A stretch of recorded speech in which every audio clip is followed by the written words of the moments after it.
हमारे श्री चैतन्य महाप्रभु वो जिस गांव में जाते तो अपने शिष्यों को कहते, जाओ भिक्षा लेकर के आओ, घर घर से भिक्षा लाओ। काय की भिक्षा लेके आए? आटा दाल चावल। काय की भिक्षा? बोले आटा दाल चावल की नहीं, हर घर के द्वार को खटखटाओ और जब कोई आवे तो भुजा पसार के कहना, एक बार हरि बोल बोल दो, नाम की भिक्षा लेकर के आओ।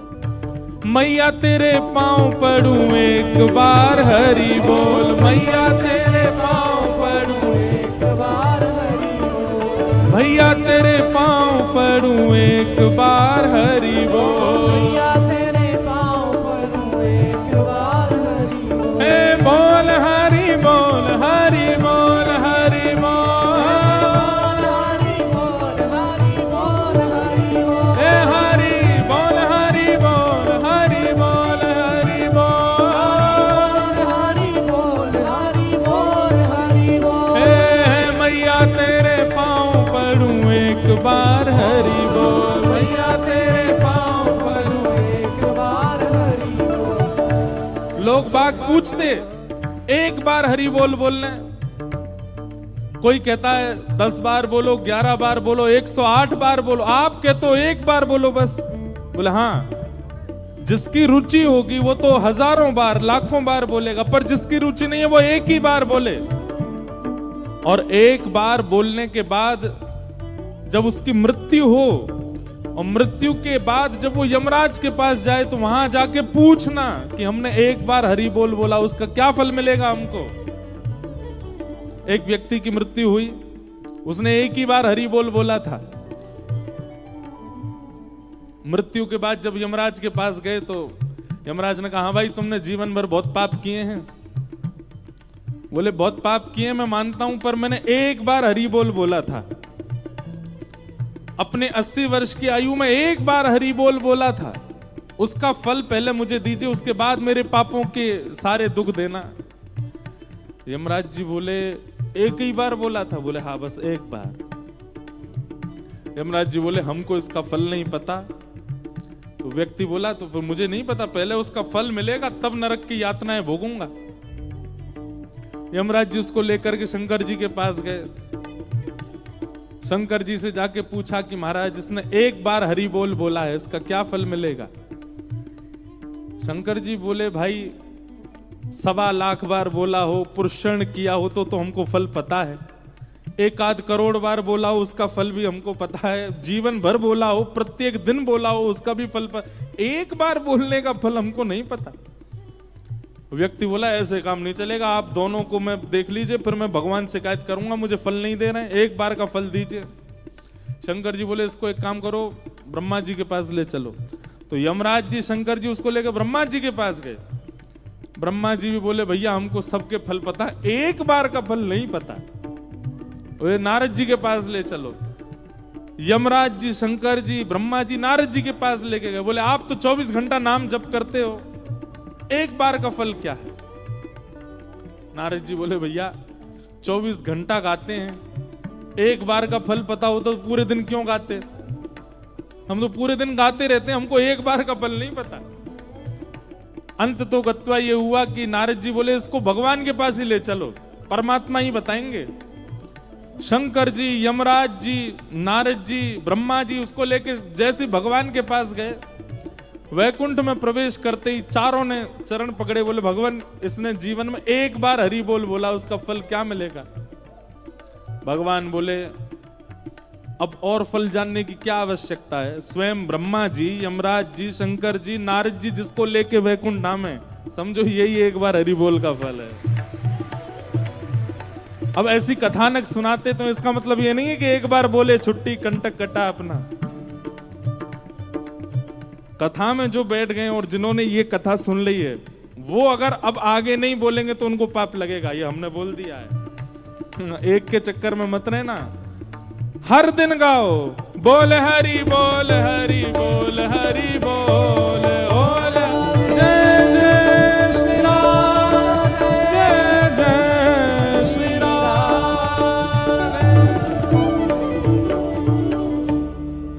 आओ हरि शरण में हरि नाम सबसे प्यारा, जिसको तेरा भरोसा, जिसको तेरा सहारा। ठाकुर जी की शरण में रहो भैया। फिर जीवन में संकट भी आते हैं ना, चिंता मत किया करो, ठाकुर जी सब करेंगे मंगल। बस आप क्या करो, कथा श्रवण करके अपने जीवन के संकट जो आते हैं उनसे जूझना सीख जाओ। बाकी सब ठाकुर जी मंगल करेंगे, सब कृपा करेंगे। भागवत जी का महात्म सुनाया गया। भक्ति महारानी ने नारद जी को दर्शन दिए, पर भक्ति के दोनों पुत्र ज्ञान और वैराग्य वृद्धावस्था में थे। नारद जी महाराज ने विचार किया कि इन दोनों की वृद्धावस्था कैसे दूर हो। तब नारद जी महाराज ने अनेक संतों के दर्शन करके सबसे पूछा कि ज्ञान और वैराग्य पुष्ट कैसे होंगे। आज बंधुओं ऐसी स्थिति है कि व्यक्ति के अंदर भक्ति तो है पर ज्ञान वैराग्य नहीं है। हमारी बात सुनिए सब लोग, इधर देखो। मौनी अमावस्या को कुंभ में एक बहुत बड़ी दुर्घटना हो गई, कई लोगों के प्राण चले गए। क्यों? भक्ति तो है क्योंकि वे कुंभ में, पर ज्ञान नहीं है। ज्ञान क्या नहीं है? अब हम कई लोग हमको बोलेंगे बताओ लोगों के प्राण चले गए, ये कह रहे हैं उनमें ज्ञान नहीं है। नहीं, देखो हमारी बात सुनो। सबको होड़ क्या लगी है कि हमको संगम में नहाना है, जहां गंगा यमुना मिलती हैं वहीं नहाना है। अब एक ही जगह 10 करोड़ लोग नहाने के लिए जाएंगे तो दिक्कत तो हो जाएगी। ज्ञान किसे कहते हैं कि भाई संगम का मतलब केवल वो स्थान नहीं है जहां दोनों नदी मिल रही हैं। जिस जगह संगम हो रहा है उसके दूर दूर तक ये पूरा प्रयागराज क्षेत्र जो है ये संपूर्ण संगम कहला रहा है। आप अगर संगम पर नहीं भी पहुंचे, आप शहर में घूम रहे हैं तो वहां की हवा भी आपको स्पर्श कर रही है, तो भी आपका संगम स्नान हो रहा है। अब लोगों में होड़ क्या लगी, वहीं नहाना है जहां दोनों नदी मिल रही हैं, ये अज्ञान है। आप अब देखो इस बार हुआ ना मौनी अमावस्या को कितने बड़े बड़े अखाड़ों ने स्नान नहीं किया, तो क्या उनका अपूर्ण माना जाएगा? महाकुंभ नहीं, वे प्रयागराज में हैं, वे प्रयागराज शहर में भी हैं, तो भी उस तिथि पर उनका स्नान ही माना जाएगा, क्योंकि वहां की वायु में भी तो वही पुण्य कण हैं। अब ये अज्ञान हो गया लोगों को। नहीं तो आप गंगा जी में नहाओ, यमुना जी में नहाओ, किसी भी घाट पर नहा लेते, आपकी अमावस्या पूर्ण हो जाती। पूरे 10 करोड़ लोग विकसित होकर स्नान कर लेते, दिक्कत नहीं होती। पर यह अज्ञान हो गया। भक्ति तो है पर ज्ञान नहीं है, भक्ति तो है पर वैराग्य नहीं है। वैराग्य किसको कहते हैं? वैराग्य का मतलब बाबा जी बन जाना नहीं होता। वैराग्य का मतलब महाराज जी बन जाना नहीं होता। वैराग्य का मतलब होता है जिस वस्तु को आप देख करके तुरंत उसके प्रति उपभोग की इच्छा होने लगती है, वह इच्छा का समाप्त होना, वो वैराग्य है। इच्छाओं का विश्राम होना वैराग्य है। अच्छा एक बात हमारी सुनो, 10 वर्ष के जब हम थे तब हमको टॉफी बहुत बढ़िया लगती थी, टॉफी, चॉकलेट। लेकिन आज जब 28 वर्ष के हो गए, अब हमको टॉफी कोई दे दे तो ऐसा कोई रुचि नहीं उसके प्रति। क्यों? धीरे धीरे धीरे धीरे धीरे जब समय आगे बढ़ता है तो अपने आप कई इच्छाएं आपकी शांत होती चली जाती हैं, यही वैराग्य है। पर टॉफी की इच्छा शांत होना यह कोई श्रेष्ठतम वैराग्य नहीं है। श्रेष्ठतम वैराग्य क्या है? उन वस्तुओं से इच्छाओं का समाप्त होना जिन वस्तुओं के कारण पाप के भागी बन जाते हैं हम लोग, उन वस्तुओं के प्रति वैराग्य होना।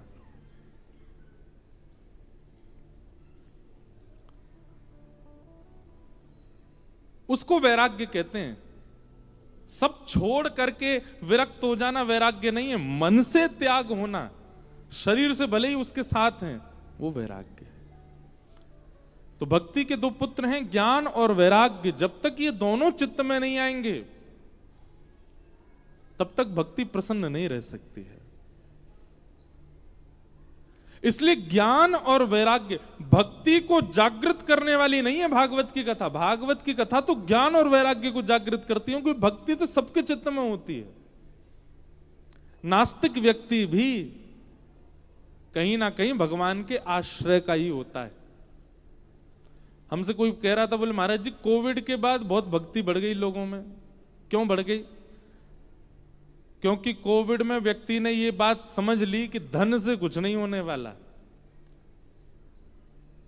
धन से कुछ नहीं होने वाला, ऐश्वर्य से कुछ नहीं होने वाला, प्रार्थना से ही होगा जो होगा। बड़े बड़े खरबपति अरबपतियों ने धन लगा दिए लेकिन अपने प्रेमियों को बचा नहीं पाए। बड़ी बड़ी जानकारियां रखने वाले मिनिस्टरों से, प्रधानमंत्रियों से, मुख्यमंत्रियों से जानकारी रखने वाले भी अपने प्रियजनों को नहीं बचा पाए, लेकिन प्रार्थना वालों ने अपने प्रियजन को बचा लिया। तो इस स्थिति का दर्शन जब लोगों ने किया तो अपने आप ही कई नास्तिक लोग भी परिवर्तित होते चले गए। बोले भैया ना तो धन काम आएगा, आई एम सॉरी, ना धन काम आएगा। अरे भैया एक तो हमारे हाथ पांव अकड़ गए हैं, हम सोए नहीं हैं 3 दिन से, भाग दौड़ मची है। तो लोगों को ये बात पता चल गई कि ना तो धन काम आएगा, ना संपत्ति काम आएगी, ना ऐश्वर्य काम आएगी, ना पहचान काम आएंगी, और संसारियों से पहचान काम नहीं आएगी। श्याम सुंदर से जिसकी पहचान है वही काम आएगा, वही चल पाएगा। तो अचानक से एक परिवर्तन जैसा हो गया। कुंभ में, पिछले कुंभ में सबसे भयंकर आंकड़ा देखा गया, सारे रिकॉर्ड तोड़े गए थे, 6 करोड़ लोगों ने स्नान किया। इस बार तो आंकड़ा किया ही नहीं जा रहा है, इतने लोग आ रहे हैं, क्योंकि इतनी भक्ति जागृत हो गई लोगों में। तो भक्ति तो है पर ज्ञान और वैराग्य नहीं है। ये तो वैसे ही हो गया कि आप किसी घर में गए, वहां की जो माता जी हैं, उस घर की जो मां हैं, वो प्रसन्न, उनको रोटी दे रहे हो, उनको दाल चावल दे रहे हो, उनको जल दे रहे हो, सब कुछ, पर उनके बच्चों को, उनको कष्ट दे रहे हो। बच्चों को कष्ट दो और मां को प्रसन्नता, तो मां को कोई प्रसन्नता चाहिए ही नहीं। मां की प्रसन्नता बच्चों की प्रसन्नता है। भक्ति तो हमारे चित्त में है पर ज्ञान और वैराग्य नहीं है। इसलिए भक्ति होने के बाद भी हम लोग दुखी रहते हैं, क्योंकि उसके पुत्र ज्ञान और वैराग्य हमारे चित्त में नहीं है। कई लोग बोलते हैं, बोले महाराज जी हमारी भक्ति कैसे आए, हमें भक्ति कैसे आए, हमारा भक्ति का प्रारंभ कैसे हो, हम भक्ति मार्ग प्रारंभ नहीं की जाती, वो है ही हमारे चित्त में। ज्ञान और वैराग्य को लाइए। हम ज्ञान वैराग्य शून्य हैं, और वो ज्ञान वैराग्य किसी सत्पुरुष की कृपा, किसी महत जन की कृपा और भागवत की कृपा से ही आ सकता है आपके चित्त में। पंडित जी आपके हाथ में चावल देते हैं और मंत्र बोल करके कहते हैं चलो गणेश जी पे चढ़ा दो, शंकर जी पे चढ़ा दो। आप लोग चढ़ा देते हो, आपको ज्ञान नहीं है उस बात का, क्यों चढ़वा रहे हैं? हमारे घर कोई आता, अच्छा चलो एक काम तो सब करते हैं, पूछ लूं मैं, हमारे घर कोई आता तो हम उसको तिलक लगाते हैं, चंद तिलक लगाया, उसके बाद फिर चावल लगाते हैं, अक्षत लगाते हैं। क्यों लगाते हैं? पता है इसका मतलब? तिलक यहीं क्यों लगाया जाता है, यहां पे क्यों नहीं लगाते? तिलक यहीं क्यों लगाया जाता है, यहां पे क्यों नहीं लगाते? सामने आए हुए व्यक्ति के छाती पे तिलक क्यों नहीं लगाते, माथे पे ही क्यों लगाते हैं? और फिर चंदन तिलक लगाने के बाद फिर अक्षत क्यों लगाया जाता है, पता है? बताओ। हमसे दुगनी उम्र की कई माताएं बैठी हैं यहां पे, इतनी आपका जीवन निकल गया, यही नहीं पता अक्षत क्यों लगाते हैं।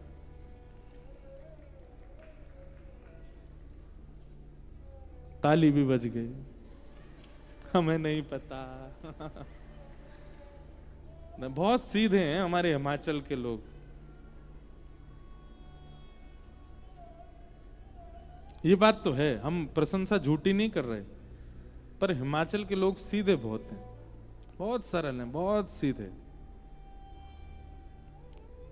और वही आपका सीधापन, वही आपकी सरलता आप सबके मुखाकृति में दिखती है, बहुत सहज है। इसलिए मेरा सबसे प्रिय प्रांत है हिमाचल, बहुत अच्छा लगता है। मुझे ज्यादा रहने का अवसर नहीं मिला, पर घूमा मैं खूब हूं हिमाचल में। ज्यादा भी नहीं घूमा, थोड़ा ही घूमा हूं, इसलिए भी। अच्छा, एक और बात है कि अति प्रिय वस्तु से जितना दूर रहा जाए वो उतनी ज्यादा प्रिय और लगती है। हम थोड़े कम ही घूमे, लेकिन फिर भी हमको बहुत अच्छा लगता है। यहाँ के लोग, यहाँ का भोजन पानी, यहाँ के लोगों का स्वभाव, बोली भाषा। जैसे हमारे ब्रजवासी सीधे हैं, वैसे अब तो ब्रजवासी थोड़े से चतुर हो गए हैं। ठाकुर जी जब आए थे ना पृथ्वी पर, तब बहुत सीधे थे ब्रजवासी। और ठाकुर जी को हम अपनी कथा में ये बात कहते हैं, ज्ञानी जितना जल्दी प्राप्त करेगा, वैरागी जितना जल्दी प्राप्त करेगा, विरक्त जितना जल्दी प्राप्त करेगा, उससे कई गुना ज्यादा जल्दी सीधा व्यक्ति प्राप्त कर लेगा, भोला व्यक्ति प्राप्त कर लेगा, सहज व्यक्ति जो सरल है। तो भक्ति तो है, पर ज्ञान वैराग्य नहीं। इस कारण से हमारी भक्ति हमको प्रसन्न नहीं कर पाती। नाम जप करने के बाद भी, भक्ति करने के बाद भी, कथाएं सुनने के बाद भी हम क्यों उदास हैं, क्यों निराश हैं, क्यों हमारे जीवन में संकटों का हम पर असर हो जाता है? क्यों? ज्ञान और वैराग्य नहीं है। ज्ञान और वैराग्य का मतलब बहुत ज्ञानी होना नहीं होता। सब लोग बहुत सावधानी से सुनिए, बहुत ज्ञानी होना ज्ञान नहीं होता। बहुत ज्ञानी होना ज्ञान होता तो फिर रावण सबसे ज्यादा ज्ञानी था। बहुत विरक्त होना ज्ञानी, बहुत विरक्त होना वैराग्य नहीं होता। हमारी भागवत जी में कथा आता है, ऋषभ देव जी के पुत्र भरत जी सब छोड़ के चले गए, लेकिन वन में जाके हिरण के बच्चे में जाके आसक्त हो गए। पत्नी में आसक्त नहीं हुए, बच्चे में आसक्त नहीं हुए, संपत्ति में आसक्त नहीं हुए, पूरे खानदान अपने राज्य में आसक्त नहीं हुए, एक हिरण के बालक में आसक्ति हो गई भरत जी महाराज की, और उसके कारण उनको जड़ भरत बनना पड़ा, हिरण बनना पड़ा। हिरण में आसक्ति कोई बड़ी बात है? और हिरण में आसक्ति ज्यादा से ज्यादा कितनी होगी? सुबह शाम उसको गले लगा लोगे बस। वो आसक्ति भरत जी महाराज को जड़ भरत बना देती। कथा आएगी तो सुनाऊंगा। तो वैराग्य नहीं है, ज्ञान नहीं है। वैराग्य वैराग्य नहीं है, ज्ञान ज्ञान नहीं है, क्योंकि जो हम सोचते हैं वो ज्ञान नहीं है। सत्य की पहचान होना, सद असद की नॉलेज होना, यह ज्ञान कहलाता है। आपके सामने प्रस्ताव आया ब्याह के लिए, वहां का लड़का है, इतना धनवान है, इतना पढ़ा लिखा है, इतना सब कुछ है उसके पास, प्रॉपर्टी है, सब कुछ है, बढ़िया है। लेकिन आपके सामने एक उसका अवगुण भी आया। क्या? मंदिर नहीं जाता, कथा नहीं सुनता, उसको आध्यात्म से कोई दूर दूर तक संपर्क नहीं। तो आपने क्या किया? और भले ही सब कुछ है पर आध्यात्म जीवन में नहीं है, ऐसे से मैं विवाह कैसे करूं? ये ज्ञान है। लेकिन कई लोग क्या करते हैं, कोई बात नहीं, उसके अंदर भक्ति भाव नहीं है, तुम जाके उसको भक्त बना देना। नहीं बनेगा। बहुत रेयर केस होते हैं कि वो बन जाए। कई बार हम उसके कई अवगुणों को नजरअंदाज कर देते हैं, क्योंकि गुण कई बार बहुत प्रधान होते हैं। धनवान बहुत ज्यादा है, सुंदर है, कई बार उसके अवगुणों को नजरअंदाज कर दिया जाता है। आध्यात्मिक व्यक्ति इतना ज्ञानी हो जाता है कि जिन वस्तुओं को नजरअंदाज करना चाहिए उन्हीं को करेगा, जिनको नहीं करना चाहिए उनको नहीं करेगा। आध्यात्म ज्ञान देता है। जीवन में निर्णय कैसा होना चाहिए उसको ज्ञान कहते हैं। पढ़ लिखना, लिख लेना, बहुत ज्यादा नॉलेज होना, बहुत किताबों का सिर में बोझ होना, ये ज्ञान नहीं होता। निर्णय क्या लेना है हमें, डिसीजन हमारा कैसा होगा, उसको ज्ञान कहते हैं। और भक्ति के दोनों पुत्र हैं, ज्ञान और वैराग्य। इन्हीं के वर्धन के लिए श्रीमद् भागवत की कथा है। जब दोनों वृद्ध हो गए, तब नारद जी महाराज बद्रीनाथ गए। बद्रीनाथ में सनत कुमारों ने कहा, बोले एक ही उपाय है, उस उपाय से ज्ञान और वैराग्य दोनों पुनः स्वस्थ हो सकते हैं। क्या? सत्कर्म सूचको नूनम ज्ञान यज्ञ स्मृतो बुधई श्रीमद् भागवत लाप सतु गीत सुखादिभी। श्रीमद् भागवतालाप सतु गीत सुखादिभी। भागवत की कथा कराओ, सारे क्रम पूछे, विधि पूछे, कैसे कराएं, कहां कराएं, सब कुछ समझ करके, और गंगाद्वार समीपे तु तटमानंद नामकम। आनंद नाम का वन है गंगा द्वार, यानी कि हरिद्वार के पास में, संभवतः ऋषिकेश। वहां पर भागवत की कथा कराओ। नारद जी महाराज को सनत कुमारों ने आज्ञा दी भक्ति के पुत्रों को पुनः व्यवस्थित करने के लिए, और वहां सनत कुमारों ने आकर के कथा सुनाई। कथा सुनने के लिए अनेक देवी देवता, ऋषिजन आदि सब आए। जैसे ही कथा में भक्ति महारानी ने प्रवेश किया, भक्ति सुतौ तौ तरणौ गृहीत्वा प्रेमैक रूपा सहसा विरासीत्। श्री कृष्ण गोविंद हरे मुरारे नाथेति नामानि मुहुर्वदन्ति। भक्ति महारानी अपने पुत्र ज्ञान वैराग्य का साथ जैसे ही कथा में प्रविष्ट हुई। अच्छा एक बात बताएं, कथा में आपको इतना अच्छा क्यों लगता है? भक्ति तो आपके चित्त में है, कथा में क्या अच्छा लगता है, क्यों अच्छा लगता है? सीधी बात है, किसी औषधि से अगर बुखार उतर जाए तो फिर अच्छा लगता है ना। खांसी जुकाम अगर रसायन पीने से, काढ़ा पीने से ठीक होने लग जाए तो अच्छा लगता है। ऐसे ही भक्ति तो चित्त में है, इसका मतलब भक्ति से बीमार नहीं है हम, ज्ञान और वैराग्य से बीमार हैं। जैसे ही आप कथा में आकर के बैठते हैं, कहीं जगह मिल जाए, कोई मैया ऊपर बैठी हैं, कोई मां बैठी हैं, कोई यहां बैठी हैं, कोई वो पीछे पंडाल में बैठी हैं, जहां से भी सुनने को मिल रहा है, सुन करके आप सबके चित्त मुखमंडल पर प्रसन्नता आ रही है। क्यों? स्वस्थ हो रहे हो। स्वस्थता जब आती है तब अच्छा लगता है। स्वस्थ हो रहे, उसका मतलब अस्वस्थ थे। किस चीज से अस्वस्थ थे? ज्ञान अस्वस्थता, वैराग्य अस्वस्थता, और इन दोनों को स्वस्थ कर रहे हैं व्यास जी व्यास मंच पर बैठकर, इसलिए आपको अच्छा लग रहा है। पर होता क्या है, 7 दिन तक आप औषधि लेते हो तो स्वस्थता का अनुभव होता है। जैसे 7 दिन बाद कथा पूरी होती है फिर से अस्वस्थ हो जाते हो। क्यों?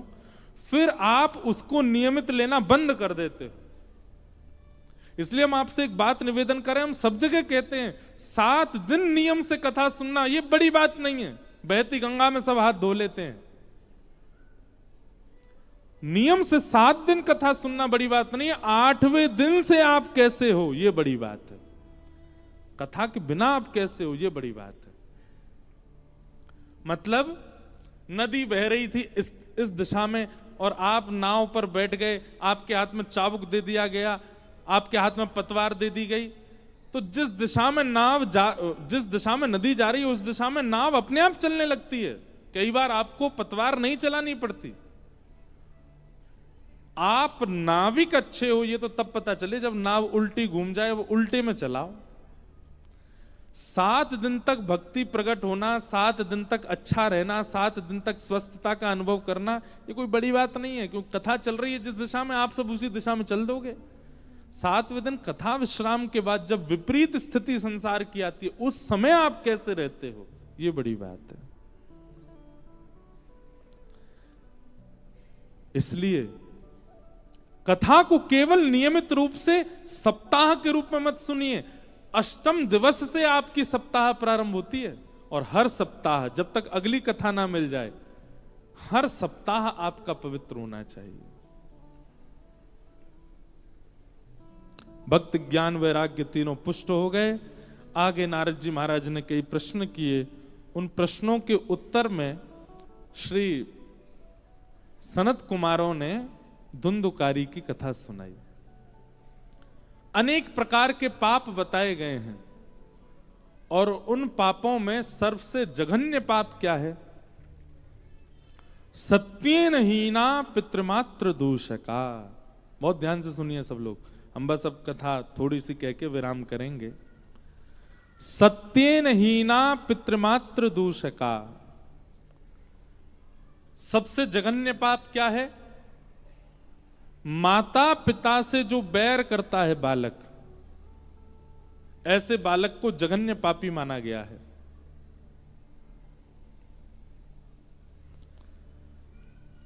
आप जिनकी कृपा से पृथ्वी पर आए हो, जिनकी कृपा से आप श्वास ले रहे हो, जिनकी कृपा से आप बड़े हुए हो, आदि आदि सब बातों का निर्वहन कर रहे हो, वे उनके ऋण से आप कभी ऋण नहीं हो सकते। देव ऋण, पितृ ऋण और ऋषि ऋण, ये तीन ऋण होते हैं प्रत्येक मानव। इसीलिए ब्राह्मण देवता जनेऊ धारण करते हैं। ये तीन ऋण है। ऋण का मतलब क्या होता है? लोन। और सामान्य बात कह दें, सामान्य भाषा में कहें तो कर्जा। हम आप सब लोगों के ऊपर एक कर्जा है, और जब तक व्यक्ति कर्जा युक्त होता है ना, तब तक उसको चैन से नींद नहीं आती। हम सबके ऊपर तीन कर्जे हैं। पहला कर्जा देवताओं का। इस समय सूर्य अनुकूल हैं, हवा बह रही है, हम लोग श्वास ले रहे हैं, जीवित हैं, ये देव ऋण है हमारे ऊपर। हमारी खेती बाड़ी फसल बढ़िया हो रही है, हम लोग पा रहे हैं, प्रेम से खा रहे हैं, पी रहे हैं, आनंद कर रहे हैं। किसकी कृपा से? देवताओं की कृपा से, देव ऋण। हमारे कुल देवता कुल देवी, उनकी कृपा है हमारे ऊपर, इसलिए ऋण है उनका हम पर। इसीलिए कभी कभी क्या होता है कि जिसका ऋण होता है वो कभी कभी कॉल कर देता, हाँ भाई मेरा कर्जा कब चुका रहे हो, तो फिर हम लोग टेंशन में आ जाते हैं। तो कई बार हमारे जीवन में विपरीत परिस्थिति आती है, तो ज्योतिषाचार्य कहते हैं आपके देवता नाराज हो गए हैं, आपकी कुल देवी नाराज हो गई हैं। क्यों नाराज हो जाते हैं? ये नाराज इसलिए होते हैं, बेटा हमारे ऋण में हो तुम, हमारे कर्जे में हो और हमको पूछते भी नहीं हो। इसलिए आज हमने चंडीगढ़ उतरते ही हमने आशुतोष जी को कहा, जो हमको लेके आए, हमारी कुल देवी हिमाचल में ही हैं, ब्रजेश्वरी देवी, नगरकोट वाली माता जी, ये हमारी कुल देवी है। मैंने कहा एक दिन अवसर मिले तो हमको वहां दर्शन करा लाना। पहले हमको पता था 3 से 6 है कथा। मैंने कहा कैसे जाएंगे इतनी रात को? आज आते ही महाराज जी बोले कथा 1 से 4 करनी है। हमने कहा आप नहीं बोले, हमारी कुल देवी बोल रही हैं कि 4 बजे कथा पूरी करके हमको प्रणाम करने आओ। तो एक दिन हम जाएंगे। समय समय पर अपने कुल देव, हमारे कुल देवता कौन है? हमारे गिरिराज बाबा गोवर्धन नाथ ही हमारे कुल देवता हैं। पहले इंद्र थे ब्रजवासियों के, फिर ठाकुर जी ने हाथ पकड़ के गिरिराज बाबा कर दिए, बोले जे हैं, परिवर्तन हो गया। कुल देवी हमारी कौन है? ब्रजेश्वरी देवी। ब्रज में सबकी अलग अलग हैं, पर कई लोगों की नगरकोट वाली माता जी, धर्मशाला कांगड़ा में, हम धर्मशाला के रास्ते में, वो हमारी कुल देवी। तो देव ऋण ये पहला कर्जा है हमारे ऊपर। इसलिए समय समय पर अपने देवी देवता कुल देवी देवताओं को प्रणाम कर लिया करो। कुछ और नहीं करना, प्रणाम ही कर आओ। दूसरा ऋषि ऋण, हमारे ऊपर ऋषियों का ऋण है। कैसे ऋण है? श्रीमद् भागवत की रचना किन्होंने की? महर्षि श्री वेदव्यास जी महाराज। पत्नी को पतिव्रता होना चाहिए, झूठ नहीं बोलना चाहिए, ऐसे जीवन जीना चाहिए। किसने बताया? शास्त्रों ने बताया। शास्त्रों की रचना किसने की? ऋषियों ने की। शास्त्रों की बात हम मानते हैं, शास्त्रों की बात से हम सुधरते हैं। उन शास्त्रों की रचना करने वाले ऋषियों का ऋण है हमारे ऊपर, ऋषि ऋण। और पितृ ऋण, माता पिता दादी दादा नानी नाना परदादा परदादी, इनका ऋण है हमारे ऊपर। इनकी कृपा से हम लोगों को गोत्र मिला, इनकी कृपा से हम लोगों को कुल खानदान मिला, इनका ऋण है। हम सदा ऋणी रहते हैं माता पिता। अब देखो, देव ऋण कोई नहीं चुका पाएगा, ऋषि ऋण भी कोई नहीं चुका पाएगा, लेकिन वो व्यक्ति चाहे तो माता पिता की सेवा करके मातृ पितृ को भी ऋण से कभी उर्ण नहीं हो पाएगा। अच्छा एक बात, आप में से बनारस कितने लोग गए, हाथ ऊपर करना। बनारस में अगली बार जब जाओ तो हमारी कही एक बात बहुत ध्यान से सुनना। बनारस में मणिकर्णिका घाट है काशी में, जहां पर चिताएं जलाई जाती हैं। मणिकर्णिका घाट के ठीक बगल में आप देखोगे एक मंदिर है, टेढ़ा मंदिर। उसका शिखर ऐसे टेढ़ा है, वो टेढ़ा ही रहता है हमेशा। एक सात आठ अजूबे हैं ना भारत में, वो विश्व में, उसमें एक जर्मनी जाने इटली में एक अजूबा है, वो ऐसे टेढ़ा है। जय हो महाराज जी की जय हो। तो वो टेढ़ा है, ऐसे ही एक मंदिर है वो भी टेढ़ा है। यही तो बस हम पहन लेंगे अभी माला। क्या बता रहा था मैं, मंदिर टेढ़ा है। तो टेढ़ा क्यों है पता है? एक राजा ने उस मंदिर का निर्माण करवाया, और निर्माण करवा करके उस राजा ने जब ब्राह्मण संकल्प दे रहे थे, उस संकल्प में बोला, इस मंदिर को बनवा करके, इस मंदिर का निर्माण करवा करके मैं फल चाहता हूं कि मैं माता पिता के ऋण से उऋण हो जाऊं। दिव्य नारायण भगवान का मंदिर बनवा करके मैं नारायण भगवान से कामना करता हूं, मैंने इसलिए मंदिर बनवाया कि मैं माता पिता के ऋण से उऋण हो जाऊं। ऐसा संकल्प कर, जैसे ही जल हाथ में लिया, संकल्प करने लगा माता पिता के ऋण से उऋण होने के लिए, मंदिर टेढ़ा हो गया।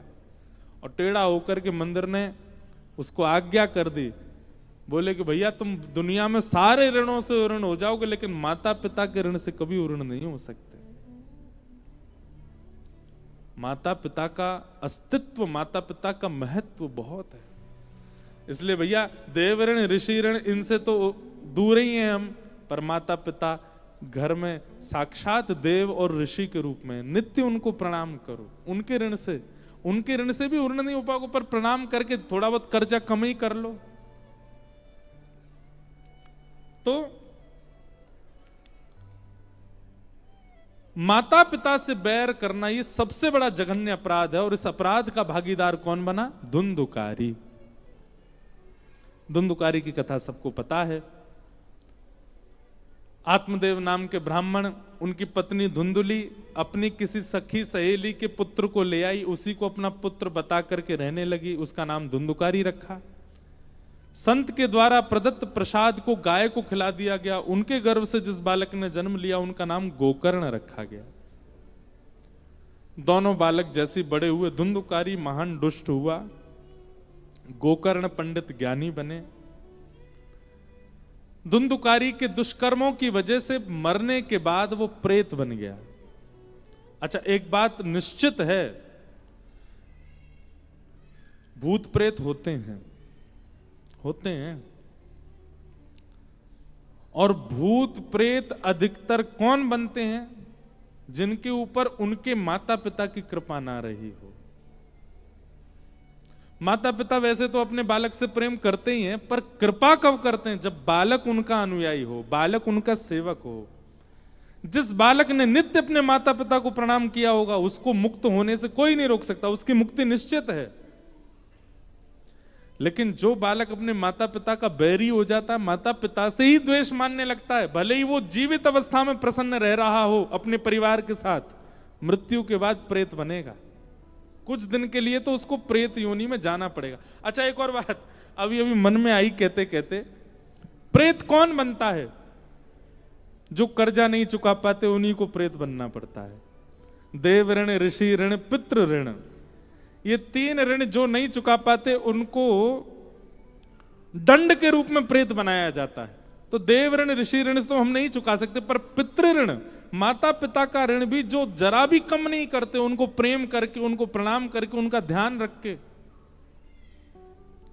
हमें कहना नहीं चाहिए पर हमारे पास के प्रांत पंजाब में बालक विदेश के चक्कर में कई बार माता पिता को छोड़ जाते हैं।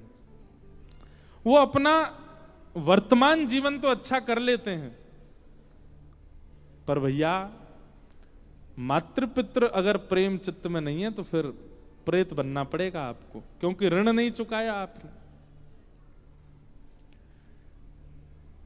धुंधुकारी प्रेत बन गया और प्रेत बनने की वजह से गया जी श्राद्ध के बाद भी मुक्त नहीं हुआ। तब जाकर के श्री गोकर्ण जी महाराज ने सूर्य नारायण भगवान से आज्ञा मांगी कि जिसका गया श्राद्ध करने पर भी मुक्त ना हुआ हो वो कैसे मुक्त होगा। तब सूर्य नारायण भगवान आज्ञा करते हैं कि श्रीमद् भागवतान मुक्ति सप्ताहं वाचनम कुरु इति सूर्यवचः सर्वै धर्म रूपम तु विश्रुतम। भागवत की कथा कराओ। भागवत की कथा करने से जघन्य पापी, घनघोर पापी व्यक्ति भी प्रेत योनि से मुक्त हो जाएगा। ये भागवत जी की महिमा है। एक बार महाराज जी हमारी कथा पिछले वर्ष महाशिवरात्रि पर हुई बागेश्वर धाम में। वहां तो प्रेतों का तांता लगता है, इतने सारे प्रेत आते हैं वहां, तो कथा में ही प्रेत आते थे, कथा बैठ के सुनते। मतलब अप्रत्यक्ष प्रेत तो होते ही हैं कथाओं में। कथा जब होती है ना तो कई जीवात्मा यहां बैठी होंगी, वो 7 दिन बाद मुक्त हो जाएंगे। वो प्रत्यक्ष प्रेतों को हमने पहली बार कथा सुनाई और 50, 60, 100 नहीं थे, कम से कम 10-15 हजार प्रेत थे। और महाराज जी वहां के पर्चा बनाते हैं, सबके प्रेत भगाते हैं, हमारे मित्र हैं। एक दिन क्या हुआ, महाशिवरात्रि वाले दिन सुबह सुबह महाराज जी ने कही कि बोले भैया आज आप आरती करके आओ बागेश्वर बालाजी की। अब मुझे नहीं पता थी कि वहां मंगला में ही सारे प्रेत आते हैं, मुझे थी सब दर्शनार्थी आते हैं। अब जैसे ही मैं आरती करने के लिए गया तो सब ऐसे हाथ जोड़ के खड़े थे दर्शनार्थियों की तरह। लेकिन जैसे ही हमने आरती पकड़ी और घुमानी प्रारंभ करी, महाराज सबरे प्रेत बन गए वो। और चिल्ला में चीखें, रेलिंग पकड़ पकड़ के मारे, सिर घुमा में, बाल खोल लिए सबने। आरती में मेरे हाथ तो कांपन लगे। मैंने बालाजी मोह बचाओ, मैंने आज अंतिम दिन की कथा है। तो जैसे ही हम बाहर निकले आरती करके, तो थे साथ में भाई लोग कई थे हमको बचाने के लिए। लेकिन उनमें से एक प्रेतनी, कैसे पता नहीं वो प्रेतनी थी तो वो माता जी, वो कहां से तोड़ ताड़ करके और लोग बागों के हाथ सीधे आके उनने मेरा पांव पकड़ा और पांव पकड़ करके मुझे मुक्ति चाहिए, तुम ही दोगे। अरे मैंने की जय हो मैया, मेरे पांव छोड़ो। कूद काट के मैं भागा तो श्रीमद् भागवतान मुक्ति सप्ताहं वाचनम कुरु। तो हमको एक पंडित जी थे साथ में, बोले महाराज जी आपको इसलिए पकड़ रहे हैं, आप कथा सुना रहे हो ना, आपकी कथा से मुक्त होंगे, इनको मुक्ति चाहिए इसलिए आपको पकड़ रहे हैं। तो भैया ऐसे प्रेतों की मुक्ति होती है कथा से। जो जघन्य पापी होते हैं वही प्रेत बनते हैं। और एक बात और कहते हैं, जो कहीं ना कहीं अविश्वासी होते हैं उनको ही प्रेत पकड़ते हैं। जिनके चित्त में नाम के प्रति विश्वास नहीं, जिनके चित्त में कथा के प्रति विश्वास नहीं, जिनके चित्त में ठाकुर जी के प्रति विश्वास नहीं। अब हमारी एक बात सुनना, हम कथा सुनाते हैं, हम जगह जगह कथा कहने जाते हैं, कई लोगों को हमसे भी बहुत बैर होगा, हमारे पीछे कोई प्रेत क्यों नहीं छोड़ दिया, हम पे कोई प्रेत क्यों नहीं आ गया, हम पे कोई टोना टोटका क्यों नहीं करवा दिया। क्योंकि विश्वास है अपने ठाकुर के प्रति, विश्वास है अपने इष्ट के प्रति, विश्वास है अपने गुरु के प्रति। कुछ नहीं हो सकता, ये विश्वास प्रगाढ़ करना पड़ेगा अपने इष्ट के प्रति, कुछ नहीं होगा। तो प्रेत ना बन जाए उसके लिए पाप मत करो, और प्रेत ना पकड़ लें उसके लिए अपने इष्ट पर विश्वास करो, अपने गुरु पर विश्वास करो। और नित्य नाम जप करो। और नाम जप भी ऐसे नहीं गर्जना करके नाम करो, हरे कृष्ण कृष्ण कृष्ण हरे हरे, हरे राम राम राम हरे। महाराज प्रेत ऐसे भागे, लेकिन ऐसे जैसे अभी किया वैसे करोगे तो नहीं भागेगा। गर्जना करके भागाओ, कई बार जंगल में जा रहे व्यक्ति आवाज करते हुए चलते हैं, क्यों? ताकि आगे आया हुआ हिंसक जीव आवाज से ही भाग जाए। ठीक वैसे ही अपने जीवन रूपी इस भयंकर जंगल में प्रवेश कर रहे हो, नाम की गर्जना करते हुए चलो। आगे कोई आर्त रूपी, आगे कोई संकट रूपी, आगे कोई प्रेत रूपी अगर बाधा होगी तो आपकी नाम की गर्जना से भाग जाएगा। नाम की गर्जना।